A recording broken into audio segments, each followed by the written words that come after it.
ಮುಖ್ಯಮಂತ್ರಿಗಳ ಸಮ್ಮುಖದಲ್ಲಿ 6 ಮಂದಿ ನಕ್ಸಲರು ನಿನ್ನೆ ಶರಣಾಗತಿಯಾಗಿದ್ರು. ಈ ಬೆನ್ನಲ್ಲೇ ಇವತ್ತು ಅವರನ್ನ ಕೋರ್ಟ್ಗೆ ಹಾಜರುಪಡಿಸುವಂತಹ ಪ್ರಕ್ರಿಯೆಗಳು ನಡೀತಾ ಇದೆ. ಅದಕ್ಕೂ ಮೊದಲಾಗಿ ವಿಕ್ಟೋರಿಯಾ ಆಸ್ಪತ್ರೆಯಲ್ಲಿ ಅವರ ವೈದ್ಯಕೀಯ ತಪಾಸಣೆಯನ್ನ ನೆರವೇರಿಸಲಾಗ್ತಾ ಇದೆ.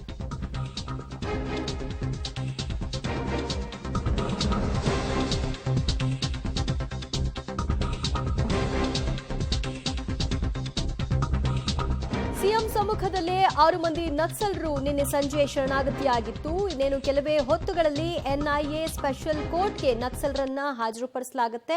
ಅದಕ್ಕೂ ಮೊದಲಾಗಿ ವಿಕ್ಟೋರಿಯಾ ಆಸ್ಪತ್ರೆಯಲ್ಲಿ ಈ 6 ಮಂದಿಯ ವೈದ್ಯಕೀಯ ತಪಾಸಣೆಗಳನ್ನು ನಡೆಸ್ತಾರೆ. ಮೆಡಿಕಲ್ ರಿಪೋರ್ಟ್ ಅನ್ನ ಪಡ್ಕೊಂಡು ಆನಂತರ ಕೋರ್ಟ್ನ ಮುಂದೆ ಇವರ ಹೇಳಿಕೆಯನ್ನ ದಾಖಲು ಮಾಡಿಸಲಾಗುತ್ತೆ. ಐಜಿಪಿ ರೂಪಾ ನೇತೃತ್ವದಲ್ಲಿ ಇವರ ಹೇಳಿಕೆಯನ್ನ ದಾಖಲು ಮಾಡುವಂತಹ ಪ್ರಕ್ರಿಯೆಗಳಾಗುತ್ತೆ. ಇನ್ನೇನು ಕೆಲವೇ ಹೊತ್ತುಗಳಲ್ಲಿ ಇವರು ಕೋರ್ಟ್ಗೆ ಹಾಜರಾಗ್ತಾರೆ. ಮಡಿವಾಳ ಎಫ್ಎಸ್ಎಲ್ ಸೆಂಟರ್ನಿಂದ ಈಗ ಕೋರ್ಟ್ನತ್ತ ಅವರೆಲ್ಲರನ್ನೂ ಕೂಡ ಕರೆದುಕೊಂಡು ಹೋಗಲಾಗಿರುವಂತಹ ಚಿತ್ರಣವನ್ನ ಗಮನಿಸ್ತಾ ಇದ್ರಿ. ಕೆಲವೇ ಹೊತ್ತುಗಳಲ್ಲಿ ಎನ್ಐಎ ಸ್ಪೆಷಲ್ ಕೋರ್ಟ್ನ ಮುಂದೆ 6 ಮಂದಿ ನಕ್ಸಲರು ತಮ್ಮ ಶರಣಾಗತಿ ವಿಚಾರಕ್ಕೆ ಸಂಬಂಧಪಟ್ಟ ಹಾಗೆ ಹೇಳಿಕೆಗಳನ್ನ ಕೊಡಲಿದ್ದಾರೆ. ಅವರ ಹೇಳಿಕೆಗಳನ್ನ ದಾಖಲು ಮಾಡಿಕೊಳ್ಳಲಾಗುತ್ತೆ. ವಿಕ್ಟೋರಿಯಾ ಆಸ್ಪತ್ರೆಗೆ ಅವ್ರನ್ನ ಕರೆದುಕೊಂಡು ಬಂದಿದ್ದಾರೆ.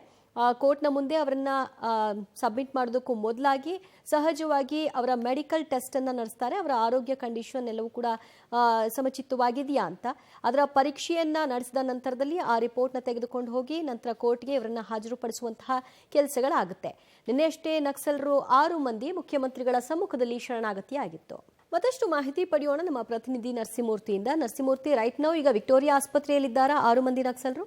ದಿವ್ಯಾ, ಕೆಲವೇ ಕ್ಷಣಗಳ ಹಿಂದೆ 6 ಮಂದಿ ನಕ್ಸಲರನ್ನ ಚಿಕ್ಕಮಗಳೂರು ಪೊಲೀಸರು ವಿಕ್ಟೋರಿಯಾ ಆಸ್ಪತ್ರೆಗೆ ಮೆಡಿಕಲ್ ಟೆಸ್ಟ್ಗೆ ಕರ್ತಂದಿದ್ದಾರೆ. ನಿನ್ನೆ ಸಿಎಂ ಸಮ್ಮುಖದಲ್ಲಿ 6 ಮಂದಿ ನಕ್ಸಲರು ಶರಣಾಗಿದ್ರು. ಸಮಾಜದ ಮುಖ್ಯವಾಹಿನಿಗೆ ಬರೋದಾಗಿ ಅವರ ಜೊತೆ ಸಾಕಷ್ಟು ಸಭೆಗಳು ನಡೆದಿದ್ವು. ಅದಾದ ಬಳಿಕ ಅವರನ್ನ ಮುಖ್ಯಮಂತ್ರಿಗಳ ಸಮ್ಮುಖದಲ್ಲಿ ಸರೆಂಡರ್ ಮಾಡುವ ಕೆಲಸವನ್ನ ಕೂಡ ಮಾಡಲಾಯಿತು. ಅದಾದ ಬಳಿಕ ಎಫ್ಎಸ್ಎಲ್ ಸೆಂಟರ್ನಲ್ಲಿಟ್ಟು ಅವ್ರನ್ನ ವಿಚಾರಣೆಗೆ ಒಳಪಡಿಸುವ ಕೆಲಸವನ್ನ ಮಾಡಲಾಯಿತು. ನಿನ್ನೆ ಇಡೀ ದಿನ ಮಹಿಳಾ ನಕ್ಸಲರು ಯಾರಿದ್ರು ಅಂತವ್ರನ್ನ ಸ್ಟೇಟ್ ಹೋಮ್ ನಲ್ಲಿ ಇಡಲಾಯಿತು. ಬೆಳಿಗ್ಗೆ ಮತ್ತೆ ಅವ್ರನ್ನ ಎಫ್ಎಸ್ಎಲ್ ಸೆಂಟರ್ಗೆ ಕರೆತಂದು ಅವರ ಸ್ಟೇಟ್ಮೆಂಟ್ ಗಳನ್ನ ದಾಖಲು ಮಾಡುವ ಕೆಲಸವನ್ನ ಮಾಡಿಕೊಳ್ಳಲಾಗಿದೆ. ಅಂದ್ರೆ ಈ ಹಿಂದೆ ಯಾವುದಾದ್ರೂ ಪತ್ತೆಯಾಗದೆ ಇರುವ ಪ್ರಕರಣಗಳಲ್ಲಿ ಏನಾದ್ರೂ ಭಾಗಿಯಾಗಿದ್ರೆ, ಇವ್ರು ಯಾರು ಭಾಗಿಯಾಗಿದ್ರೆ ಅಂತ ಪ್ರಕರಣಗಳು, ಮತ್ತೆ ಇವರು ಇಷ್ಟು ದಿನ ಬಳಸ್ತಿದ್ದಂತಹ ವೆಪನ್ಗಳು, ಬಂದೂಕುಗಳಲ್ಲಿ ಅವುಗಳನ್ನು ಎಲ್ಲಿಟ್ಟಿದ್ದಾರೆ, ಹೀಗೆ ಹಲವಾರು ವಿಚಾರಗಳನ್ನ ವಿಡಿಯೋ ರೆಕಾರ್ಡ್ ಮಾಡಿಟ್ಟುಕೊಂಡು ಅವರ ಹೇಳಿಕೆಗಳನ್ನ ದಾಖಲು ಮಾಡುವ ಕೆಲಸವನ್ನ ಮಾಡಲಾಗಿದೆ.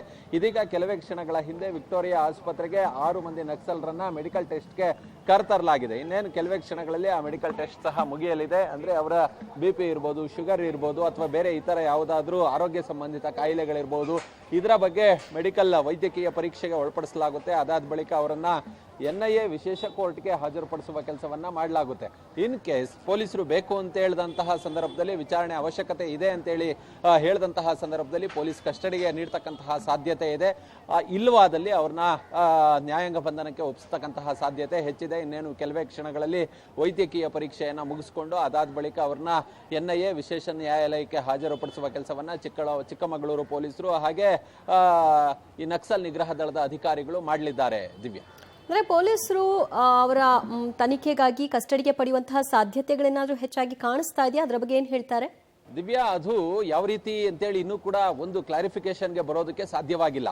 ಅಂದ್ರೆ ಈ ನಕ್ಸಲ್ ನಿಗ್ರಹ ಪಡೆಯ IG ಅವ್ರನ್ನ ಕೇಳಿದಂತಹ ಸಂದರ್ಭದಲ್ಲಿ ಇವ್ರನ್ನ ಮತ್ತೆ ಕಸ್ಟಡಿಗೆ ಪಡೆದುಕೊಂಡು ಏನಾದ್ರು ವಿಚಾರಣೆಯನ್ನ ನಡೆಸ್ತೀರಾ ಅಂತ ಕೇಳಿದಂತಹ ಸಂದರ್ಭದಲ್ಲಿ ಅದು ನ್ಯಾಯಾಲಯದ ವಿವೇಚನೆಗೆ ಬಿಟ್ಟಂತಹ ವಿಚಾರ ಅಂತೇಳಿ ಹೇಳಿದ್ದಾರೆ. ಹೀಗಾಗಿ ನ್ಯಾಯಾಲಯ ಏನಾದ್ರೂ ಇವರು ತನಿಖೆಯ ಅವಶ್ಯಕತೆ ಇದೆ ಅಂತೇಳಿ ಅಪೇಕ್ಷೆಯನ್ನ ಪಟ್ಟಂತಹ ಸಂದರ್ಭದಲ್ಲಿ ಇವ್ರನ್ನ ಪೊಲೀಸ್ ಕಸ್ಟಡಿಗೆ ಕೊಡಬಹುದು. ಚಿಕ್ಕಮಗಳೂರು ಪೊಲೀಸರ ಕಸ್ಟಡಿಗೆ ಕೊಟ್ಟು ವಿಚಾರಣೆಗೆ ಒಳಪಡಿಸಬಹುದು. ಈ ಹಿಂದೆ ಪತ್ತೆಯಾಗದ ಪ್ರಕರಣಗಳಿರ್ತವೆ. ಈ ಹಿಂದೆ ನಕ್ಸಲರು ನಡೆಸಿದಂತಹ ಯಾವುದಾದ್ರೂ ಅಪರಾಧ ಪ್ರಕರಣಗಳಲ್ಲಿ ಇವರೇನಾದ್ರೂ ಭಾಗಿಯಾಗಿದ್ರ, ವಿಚಾರಣೆ ವೇಳೆ ಆ ಒಂದು ವಿಚಾರವನ್ನ ಇವರೇನಾದ್ರೂ ಹೇಳಿದ್ರ, ಅದ್ರ ಬಗ್ಗೆ ಇವ್ರನ್ನ ಕರೆದೊಯ್ದು ಆ ಸ್ಥಳ ಮಹಜರ್ ಇರ್ಬೋದು, ಆ ಪ್ರಕ್ರಿಯೆಗಳನ್ನ ಮುಗಿಸೋದಿರ್ಬೋದು, ಈ ಹಿಂದೆ ಇವರು ಯಾವ್ಯಾವ ಅಪರಾಧ ಪ್ರಕರಣಗಳಲ್ಲಿ ಭಾಗಿಯಾಗಿದ್ರು ಅವುಗಳ ಉಲ್ಲೇಖ, ಹೀಗೆ ಎಲ್ಲವನ್ನ ಕೂಡ ಸಂಪೂರ್ಣವಾಗಿ ವಿಡಿಯೋ ಸ್ಟೇಟ್ಮೆಂಟ್ ಅನ್ನ ಮಾಡುವ ಕೆಲಸವನ್ನ ಇದೀಗ ಅಧಿಕಾರಿಗಳು ಮಾಡಿದ್ದಾರೆ. ಅದಾದ ಬಳಿಕ ಮೆಡಿಕಲ್ ಟೆಸ್ಟ್ ಮುಗಿಯುತ್ತೆ. ಅದಾದ ಬಳಿಕ ಅವ್ರನ್ನ ಕೋರ್ಟ್ಗೆ ಹಾಜರುಪಡಿಸುವ ಕೆಲಸವನ್ನ ಮಾಡ್ತಾರೆ. ಸದ್ಯ ಇದೀಗ ಒಬ್ರು ಅಥವಾ ಇಬ್ರು ಎಲ್ಲ 6 ಮಂದಿಯನ್ನ ಕೂಡ ಪೊಲೀಸ್ ಕಸ್ಟಡಿಗೆ ಪಡೆದುಕೊಳ್ತಕ್ಕಂಥ ಸಾಧ್ಯತೆ ಏನಿದೆ ಅದು ತೀರಾ ಕಡಿಮೆ ಇದೆ. ಅದಾದ ಬಳಿಕ ಕೆಲವರು ಯಾರು ಗಂಭೀರ ಪ್ರಕರಣಗಳಲ್ಲಿ ಭಾಗಿಯಾಗಿದ್ದಾರೆ ಅಂತೇಳಿ ಅನಿಸ್ತಿದ್ಯೋ ಅಂತವ್ರನ್ನ ಪೊಲೀಸ್ ಕಸ್ಟಡಿಗೆ ಪಡೆದುಕೊಳ್ತಕ್ಕಂಥ ಸಾಧ್ಯತೆ ಕೂಡ ಇದೆ. ಅದು ಇನ್ನೇನು ನ್ಯಾಯಾಲಯದಲ್ಲಿ ಗೊತ್ತಾಗಲಿದೆ. ಇವರು ಯಾರ್ಯಾರನ್ನ ಪೊಲೀಸ್ ಕಸ್ಟಡಿಗೆ ಮತ್ತೆ ಯಾರ್ಯಾರನ್ನ ಜುಡಿಷಿಯಲ್ ಕಸ್ಟಡಿಗೆ ಕಳಿಸುವ ಕೆಲಸವನ್ನ ಅಧಿಕಾರಿಗಳು ಮಾಡಲಿದ್ದಾರೆ ಅಂತೇಳಿ. ಥ್ಯಾಂಕ್ ಯು ಮೂರ್ತಿ, ನಿಮ್ಮೆಲ್ಲ ಮಾಹಿತಿಗೆ.